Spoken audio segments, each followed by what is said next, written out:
السلام علیکم، سب کو پیار بھرا سلام۔ آپ دیکھ رہے ہیں یورپ ویزا نیوز اور میں ہوں شاہد صدیقی۔ کیا آپ بھی یوکرائن کا ورک پرمٹ لے کر یورپ جانے کے خواب دیکھ رہے ہیں؟ آج کل ہر دوسرا ایجنٹ جو ہے آپ کو لالچ دے رہا ہے کہ یوکرائن کا ورک پرمٹ بہت سستا ہے، بہت کم پیسوں میں آپ کا ورک پرمٹ نکل آئے گا، آپ یوکرائن ورک پرمٹ پہ چلے جائیں۔ آپ جب یوکرائن پہنچیں گے تو سمجھیں کہ آپ پورے شینگن میں پہنچ گئے۔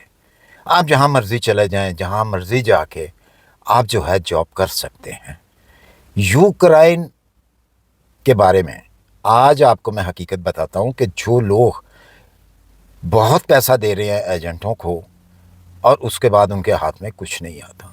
کیا آپ یہ سوچ سکتے ہیں کہ جس کنٹری کے اندر وار لگی ہو، جنگ لگی ہو، وہاں کا آپ کو ورک پرمٹ لینا چاہیے یا نہیں؟ ایجنٹ حضرات آپ کو یہی کہتے ہیں کہ جی جنگ تو ختم ہو گئی، اب تو وہاں پہ ڈیولپمنٹ شروع ہے، اس لیے وہاں کے ورک پرمٹ جو ہے آپ کو آسانی سے مل جاتے ہیں اور بہت سستے سے ملتے ہیں۔ آپ ذرا خود سوچئے، یہ ساری ایک باتیں ہیں۔ یوکرائن کے اندر ابھی جنگ جو ہے، وار جو ہے بند نہیں ہوئی، وہ وار چل رہی ہے، اور اس صورت میں آپ خود اندازہ لگا سکتے ہیں کہ جس کنٹری کے اندر وار ہو، جنگ لگی ہو، اس کنٹری کے حالات کیا ہوتے ہیں۔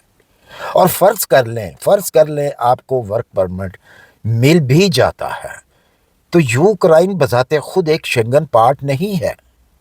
جیسا کہ سربیا ہے یا اور کنٹریز ہیں، ایسے ہی یوکرائن ہے۔ یوکرائن والوں نے، لوگوں نے تو بذات خود دوسری کنٹریز میں جا کر جو شنگن کی کنٹریز ہیں وہاں پہ پناہ لی ہوئی ہے، اور وہاں پہ ان کے وہ جو اخراجات ان کو دیتے ہیں، بینیفٹ دیتے ہیں، اس کے اوپر گزارا کر رہے ہیں، اور وہ بھی انہوں نے اس خرچے سے بھی اپنے ہاتھ دھوئے۔ وہ کس وجہ سے دھوئے؟ کیونکہ انہوں نے ایک انسانی ہمدردی کے تحت ان کو لے کے آئے، وہاں سے بارڈر ان کے لیے اوپن کیے کہ بھی آپ آ جاؤ، ورنہ یہ لوگ، یوکرائن کے لوگ شنگن کے اندر انٹر نہیں ہو سکتے تھے جب تک کوئی ان کو رسپانس نہ کرتا۔ تو وار کے دوران، وار جب شروع ہوئی ہے تو انہوں نے بارڈر اوپن کر دیے تھے کہ جی چلیں کوئی بات نہیں، انسان ہے، انسانی ہمدردی کے تحت آپ ہماری کنٹریز میں آ جائیں جب تک آپ کی کنٹری کے اندر وار ہے۔ تو انہوں نے اپنے حق جو ہیں وہ لینا شروع کیے بہت تیزی کے ساتھ، اور بہت بڑے بڑے حق ان کو دیے بھی گئے، اور انہوں نے اپنا ستیہ ناز خود کیا۔ کیوں کیا؟ کہ جیسے ہی کرسمس آیا تو یہ لوگوں نے اپنے یوکرائن واپس جانا شروع کیا کہ جی ہم وہاں پہ کرسمس منا کے واپس آتے ہیں۔ تو پہلی دفعہ تو ہو گیا اس طرح، لیکن دوسری دفعہ ایسے گورنمنٹ، دوسرے کنٹریز کی گورنمنٹ نے ایسا نہیں ہونے دیا، ان کو وہیں پہ روک لیا کہ بھائی تم لوگ تو ازائلم پہ ہو، تم لوگ کہاں سے آ رہے ہو اور کیسے گئے تھے۔ تو پھر اب یوکرائن کے اوپر بھی، ان لوگوں کے اوپر بھی سختیاں کرنی شروع کر دیں شنگن کنٹریوں نے۔ ان کو کہا جائے بھی آپ واپس جائیں، آپ کے ملک میں جو بھی ہو رہا ہے پھر آپ خود جانیں۔ چلیں یہ ایک علیحدہ چیز ہے، علیحدہ چیپٹر ہے، اس کو ہم نہیں کرتے۔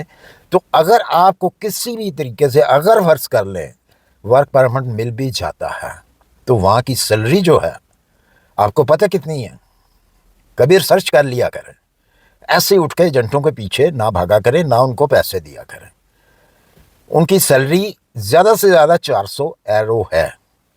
400 ایرو سے زیادہ سیلری وہاں پہ آپ کو یوکرائن کے اندر نہیں ملتی، اور وہ بھی کب ملتی ہے؟ اگر آپ کو کوئی کام مل جائے تو، ادروائز وہاں پہ تو کام ہی نہیں ہے، کوئی کام ہوگا تو کام ملے گا نا، کام تو ہے ہی نہیں، تو آپ کو کہاں سے کام ملنا بھائی؟ ان کے اپنے لیے کام نہیں ہے۔ تو آپ لوگوں کو دکھائے جاتے ہیں سپنے دکھا کر آپ کہتے ہیں جی ٹھیک ہے۔ اسی طرح ریسنٹلی ایک کیس ہوا ہے، اگر وہ شخص میری ویڈیو سن رہا ہے تو وہ نیچے کمنٹ لازمی کرے گا، جس کے ساتھ 25 لاکھ روپے کا سکیم ہوا ہے پولینڈ کا، اور وہ اسی طرح ہوا ہے کہ جی میں آپ کو جاب دلاتا ہوں، اور اس کو ایک work permit application, work permit نہیں، جو ورک پرمٹ کے لیے ایپلیکیشن دی جاتی ہے کسی کمپنی کو، وہ دے کر تو کہا جی یہ آپ کا ورک پرمٹ آ چکا ہے۔ تو آپ لوگ اتنے بھولے ہیں کہ آپ کو یہ بھی نہیں پتا کہ بھائی یہ ایک ایپلیکیشن ہے یا یہ ایک ورک پرمٹ ہے، تو اٹھا کے 25 لاکھ روپیہ دے دیا۔ یہ پتوں کی کے شخص ہیں، اگر میری ویڈیو سن رہے ہیں تو آپ کمنٹ میں بتائیں کہ کیا میں غلط کہہ رہا ہوں یا صحیح کہہ رہا ہوں۔ وہ کیا ایپلیکیشن نہیں تھی؟ وہ صرف ایک ایپلیکیشن تھی، اور یہ بھی ہو سکتا ہے کہ وہ اپلیکیشن دی بھی نہ گئی ہو، صرف اپلیکیشن فارم جو ہے پر کیا گیا ہے اور پر کر کے اس شخص کو دے دیا گیا ہے، لے جی آپ کا ورک پرمٹ آ گیا۔ تو اس طرح کے سکیم آپ کے ہاں ہو رہے ہیں، تو ان سے بچیں آپ۔ ایجنٹ حضرات آپ کو یہی بتاتے ہیں جی کہ یوکرائن کا آپ کے پاس ورک پرمٹ آپ کو ٹی آر سے مل جائے گی اور آپ شنگن کی کسی کنٹری میں بھی جا سکتے ہیں، سراسر غلط ہے۔ ایون کہ اب تو یوکرائن والے بھی جو ہے وہ بھی شنگن کے اندر ان کا گھسنا بھی جو ہے بڑا مشکل ہے، اور اگر آپ لوگ اس طرح کریں گے بارڈر کے اوپر پکڑے جائیں گے تو سیدھا ڈیپورٹ ہو جائیں گے آپ اپنی ہوم کنٹری کو، پہلے وہ جیل کاٹنی پڑے گی، اس کے بعد آپ کو ڈیپورٹ کیا جائے گا۔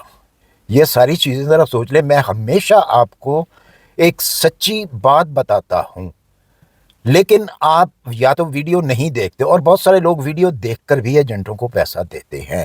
جس شخص کی میں بات کر رہا ہوں وسیم صاحب غالباً ان کا نام ہے، جو کہ پتوں کی سے ہیں، جنہوں نے پولینڈ کے لیے 25 لاکھ روپیہ دیا، وہ کہتے ہیں کہ میں نے آپ کی ویڈیو دیکھی تھی لیکن میں کافی دیر سے اس ایجنٹ کے پیچھے لگا ہوا تھا۔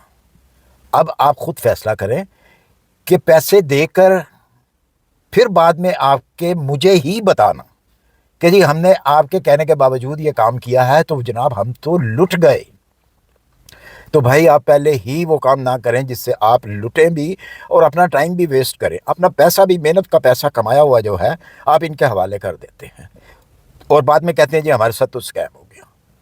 تو آپ خود قصوروار ہیں بھائی، کوئی اور قصوروار نہیں ہے۔ ایجنٹ آپ کے پیچھے نہیں آتا، آپ کے گھر پہ نہیں آتا، آپ کو نہیں کہتا، لیکن آپ خود جاتے ہیں اس کے پاس، ایجنٹ کے پاس، کہ بیل مجھے مار، تو وہ تو ظاہر ہے پہلے تیار ہوتا ہے۔ اور میں ہمیشہ اور تقریباً ہر ویڈیو کے اندر جو کہ ورک پرمٹ کے اوپر ویڈیو ہوتی ہے، اس میں ہر ویڈیو میں کہتا ہوں آپ نے ویزا اپلائی کرنا ہو، ورک پرمٹ اپلائی کرنا ہو تو آفیشیل ویب سائٹ سے آپ کریں، وہاں پہ کم سے کم نہ تو آپ کا وقت ضائع ہوگا اور نہ ہی آپ کے ساتھ کوئی سکیم ہوگا، نہ ہی آپ کی محنت کا پیسہ جو ہے وہ ضائع ہوگا۔